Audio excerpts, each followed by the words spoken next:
Africa's urban transformation has brought to light the need for those managing, planning, designing and financing our cities to consider the unique features of the African city of the future. In traditional terms, cities tend to start as linear cities, setting out from one point closest to transportation. Joining us for a closer look at the effects of a city's growth on property values is Michael Egunwu, Managing Partner at Exala Global. Michael, thank you so much for taking the time to join us. Let's look at the case of Lagos in particular. How is the traffic congestion having an impact on property values in the city? Well, as of today, property values in Lagos are directly linked to how much road network goes through a particular area, and by relationship, the amount of traffic that goes through that particular area. If you look at the situation on ground, it's driven by road infrastructure. And the way Nigerian and African cities are generally set out, they set out like linear cities. It's very closer to the road, the higher the property values. So would you say that property values are depreciating or appreciating because of the congestion in the city? The property values are appreciating because of road network, but they are depreciating where there's a high concentration of traffic congestion. Right, Michael, let's look at some of the responses by the city to this congestion problem. Would you agree that thus far one would be safe to say that it's been insufficient? Well, I will agree, yes. What do you think, in your view, should be done by whom to ensure that the city is actually able to respond to the urbanization pressures that it faces? What can be done is a concerted effort between the private developers and the government. They need to sit down. We need to sit down with the government and say, okay, this is where the government is going, and this is where the people are staying. This is where the end users live. This is how you can actually plan the development you're bringing to this area to sit in well with what can actually be achieved in those areas. You don't just throw in major highways into places that people don't live, and you don't just stifle the development in some places where people already live. You can look, if you look at the report that we're working on, you see a couple of some localities where you have probably like 2 million people living, and you have just one road leading into those places, and there's no way you can expect over 1 million residents living in one particular area using one road in and out of their homes, and there's no way there won't be traffic congestion.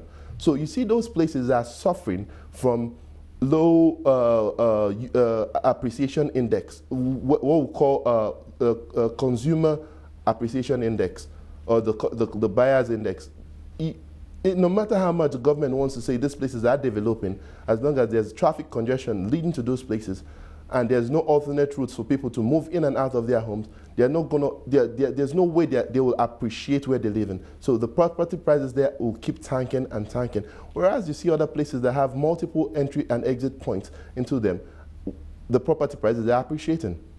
Perhaps, Michael, let's look at some of innovative solutions that can be brought to the fore. Does the report touch on any recommendations that could look at alternatives to vehicle transportation, in particular, maybe looking at other forms of road transport logistics that the city could be considering?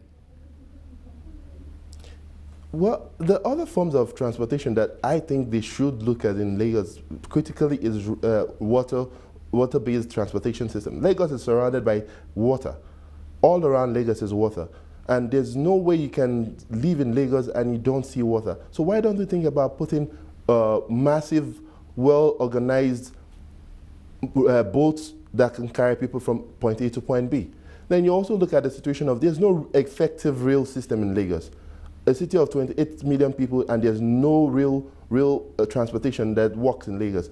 The Lagos State government is doing its own bit. I agree. They're doing wonderfully well. They've started working on the red and blue lanes, which is part of the master plan. But they are out of the red and there are only 2 lines they're working on right now, out of 7. Of course. 2 out of 7 doesn't give us such a very good pass mark. I mean, what opportunities are there for players like yourself, private sector players, to actually take up the responsibility and the gauntlet and try to ensure that they direct investments towards infrastructure of this nature? Is the government creating space for private sectors to get on board and to be partners in addressing the urbanization pressures? Well, there's actually a very, very large space for the private sector to play in. But the question is, and it still remains, how much window is the government willing to give to the private participant here in Lagos? There's little or nothing you can do without the government giving you the room or the headroom to operate. If you look at the situation on ground, there's too much, what will I call it, meddling from the state government and the federal government. There's too much battle who's in charge of what, especially when it comes to the waterways in Lagos, as against everywhere else on earth. So if it's, first of all, the onus of the situation lies on the federal government and the state government to sit down and agree on whose role is what and where. Would you say, Michael, that the concept of private-public partnerships, or PPPs as they're commonly called, is just not working for the city of Lagos? It's working, but it's working not at the speed we want it in Lagos. Michael, thank you so much. More like the speed we need it. Right, Michael, thank you so much for that contribution. There, of course, that was Michael Egunu, Managing Partner at Exala Global.